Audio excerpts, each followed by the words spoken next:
So the next part of the tutorial will be looking at something called 2-point perspective. So it draws upon the same principles as 1-point perspective, and you start in exactly the same way by using a horizon line that you draw very lightly in pencil. But this time you have 2 vanishing points. So you have one on each side of the horizon line. So hopefully you can see there that I've marked my 2 vanishing points. And then what you are able to do is, if you literally just take anywhere, so I'm going to go for the bottom of my page, if you draw just a line that goes down, press quite hard on that line to start off with because that is your starting point.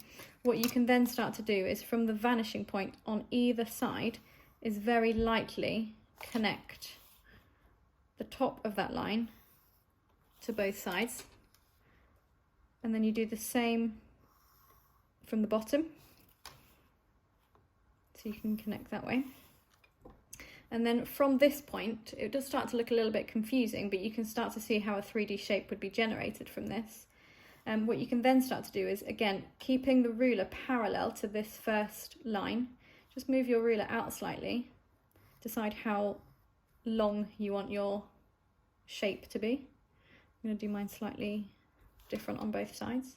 And then what you will start to do is connect, again, make sure you do this lightly with pencil, and start to draw your lighter lines to connect, so that you then end up with this shape here, which you can see hopefully is a cuboid.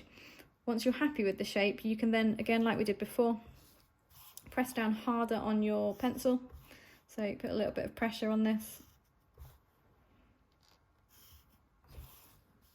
Start to join up the lines that you know are part of the actual product. And then, exactly like we did before, you can start to just rub out any of the construction lines that were used to help you draw the product, or the drawing, the shape. And some of you may have done this before, you might be quite advanced. Some people have drawn like actual rooms, for example, with furniture and things like that in them.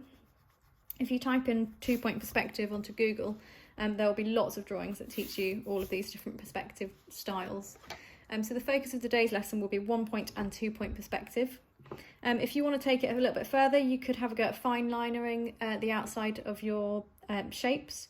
You could also have a go at shading as well. So either just with a ordinary sort of pencil, you could have a go at shading some parts of your shapes that you create, just to add a bit more depth. It's entirely up to you. So ideally for today's lesson, I would like 4 shapes up here, maybe 2 shapes at the bottom in the 2-point perspective. And then when I see you for our next session, we'll be looking at multiple point perspective. So we're gradually building up the skills.